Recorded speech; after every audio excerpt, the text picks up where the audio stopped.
Estou assistindo um filme chamado O Protetor, aqui na Netflix. A atuação desse ator que está um pouco mais velho, mas sempre jovial e ainda com esse vigor físico, né, para fazer cena de pancadaria. Mas eu estou gravando esse vídeo, eu recomendo O Protetor, só que eu, na condição de roteirista, de aspirante a escritor de roteiro de cinema, criar histórias, eu achei pertinente, eu tive assim a sacação de que alguns filmes prendem a gente pela performance do personagem e mais o ator. Então aqueles filmes antigos lá, por mais que o Sylvester Stallone é citado o roteiro dele do Rock, né, o lutador, o Sid Field fez todo aquele estudo sobre as grandes bilheterias, né, os roteiros, o que eles tinham, né, e fez lá o paradigma de Sid Field, né, que está o manual do roteirista, que é esse guia para se escrever um roteiro dentro de uma estrutura, a partir do estudo feito nos filmes de grande sucesso que tinham aquelas mesmas características, né. É quase uma jornada de herói. O Sid Field, ele não é a jornada do herói, lógico. Mas o que eu quero dizer é que a gente tem um personagem, um protagonista aí.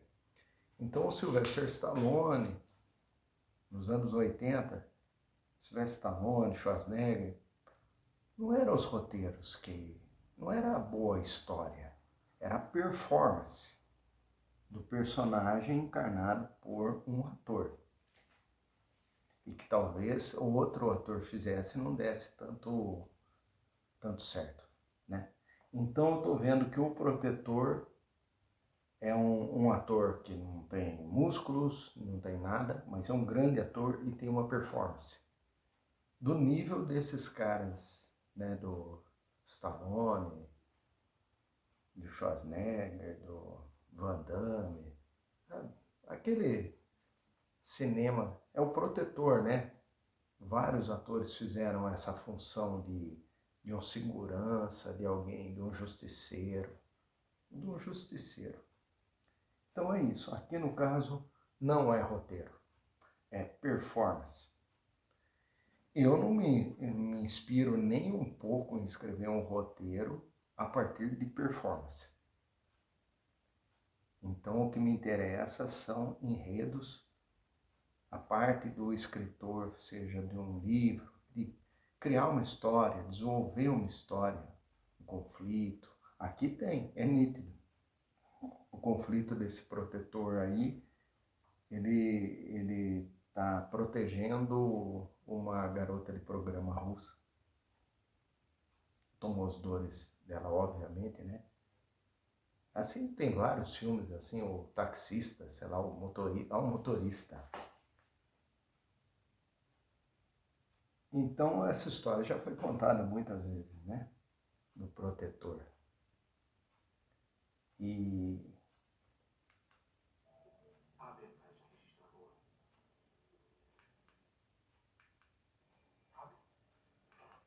a atuação dele é muito boa, ele segura a cena nos olhos.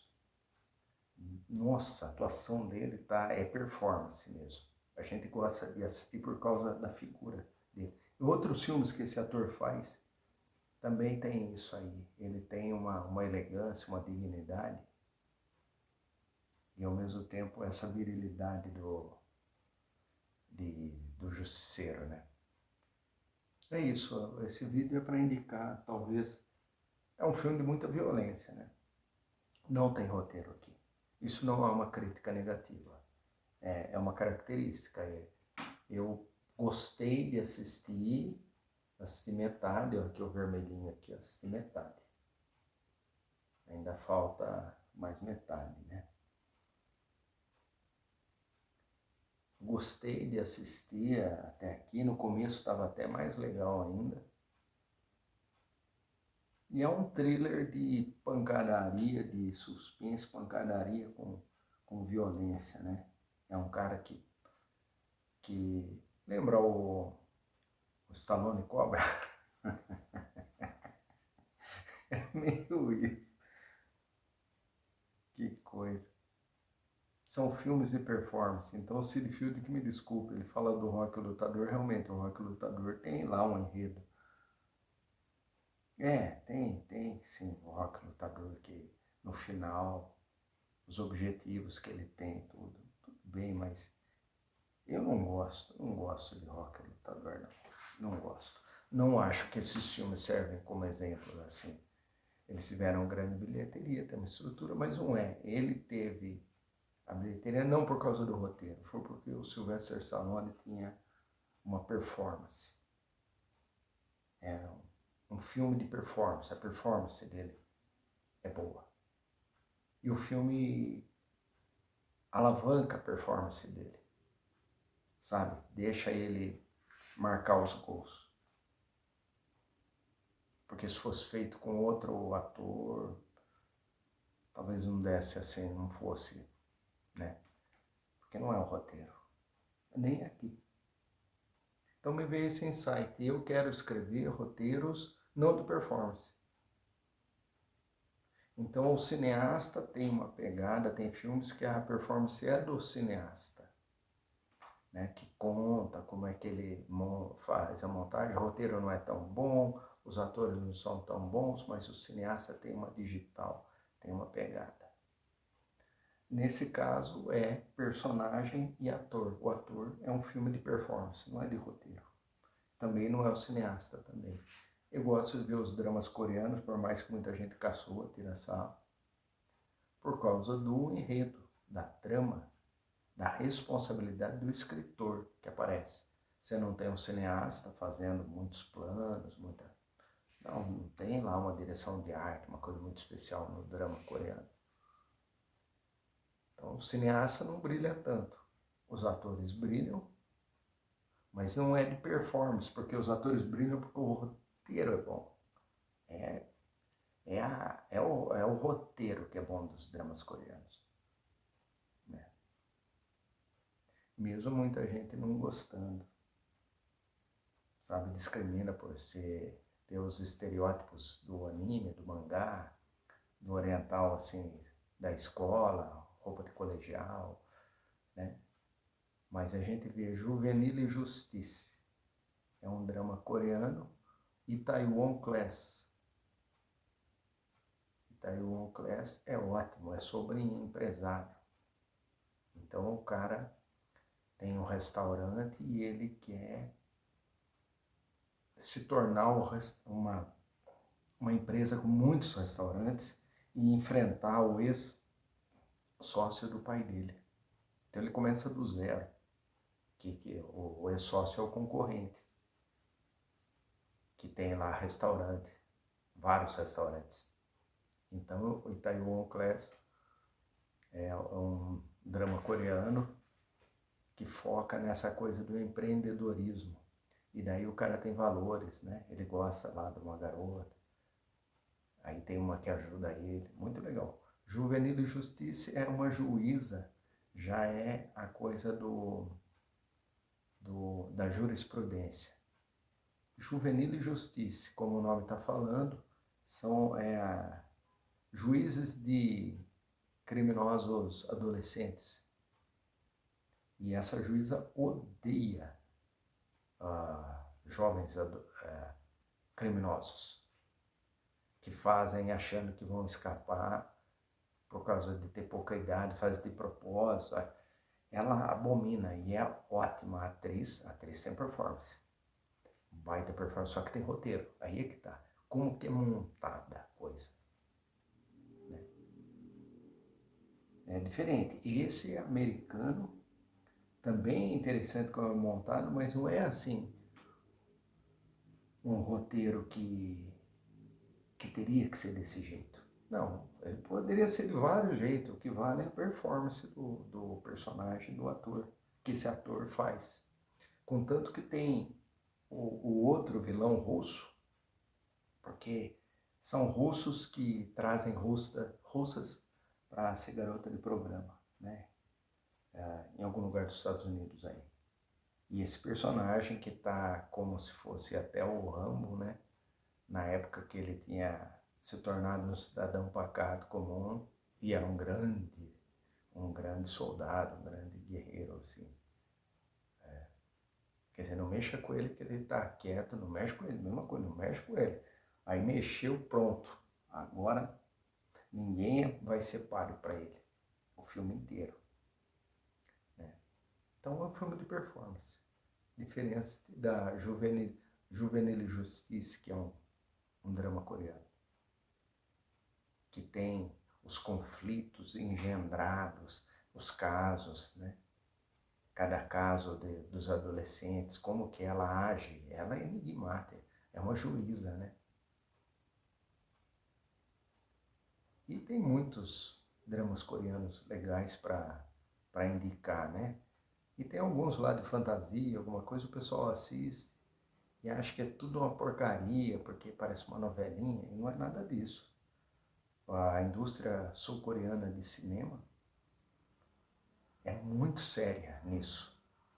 Embute valores. Aqui tem um valor, só que é um valor do sul dos Estados Unidos. Do cara fazer justiça com a própria mão. Punir a polícia corrupta, tudo. O cara é o Batman, né? Hoje eu não gosto mais dessa figura de jeito nenhum. Porque não é compatível à nossa sociedade, né? Você não pode ficar estimulando o povo a fazer linchamento. Porque se a polícia, entendeu? Se de repente a justiça não está indo bem, vai lá o povo e faz com a própria mão, libera arma para todo mundo. Essa ideia do bang bang do sul dos Estados Unidos. Então eu vejo assim, vários filmes americanos com essa linha. Eu estou assistindo um na Netflix, chama Yellowtown, uma série, Yellowtown. Dá para ver nitidamente a construção do pensamento do sul dos Estados Unidos. Totalmente. Eles colocam a figura dos índios, que nem é no Brasil também, tem lá os garimpeiros e os índios. Então a disputa de terra, aquelas coisas. Então nos Estados Unidos tem uma reserva indígena e daí tem um rancho americano chamado Yellowtown. E daí o Kevin Costner, que tá velho, encarna esse rancheiro, né? Esse dono dessa fazenda gigante que cria cavalos, gado, milionário, né? E daí tem um político indígena causando uma encrenca. Então é o olhar do sul dos Estados Unidos, onde essa visão mais trumpista agora, né? Então eles colocam lá a figura do índio para eles não se queimar, eles põem que o político índio é tipo corrupto, que está usando os índios, sabe? Eles fazem um rolo onde o mocinho é o cowboy americano lutando contra o índio. Mas o índio que é político, ele não era índio mesmo. Ele era filho de índio, mas não sabia que ele era índio. Ele achava que ele era mexicano. E daí tem aqueles cassinos, a área da reserva indígena. Eles querem fazer um negócio lá, disputa de terra. Então, para não se queimar falando mal dos índios, a guerra do cowboy contra os índios, que é péssimo, sempre foi essa ideia antiga de demonizar o índio, assim no Brasil aqui é a mesma coisa, né, que é acabar com o índio, é um pensamento terrível. Então é isso, a gente precisa tomar cuidado com essa ideia de protetor, porque ela encobre essa figura armamentista que é o sul lá, o Texas, né, dos Estados Unidos. Tem essa visão do Trump de expulsar, colocar muro, acabar com os imigrantes, né? Por mais que seja um ator negro que esteja fazendo tudo, eles fazem de propósito, né?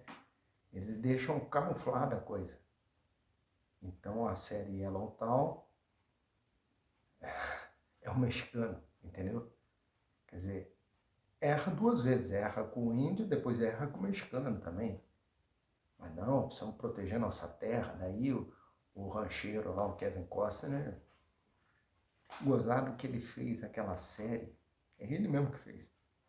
Lembra os McCoy, os Hatfield e os McCoy? Era o Kevin Costner. Agora no Yellowstone é meio parecido. O Kevin Costner é o rancheiro, o pai da família toda lá. E é meio assim que ele está criando uma coisa de Hatfield e McCoy. Que coisa, gente briguenta, não? Os americanos causando guerra para tudo quanto é lado, entrando.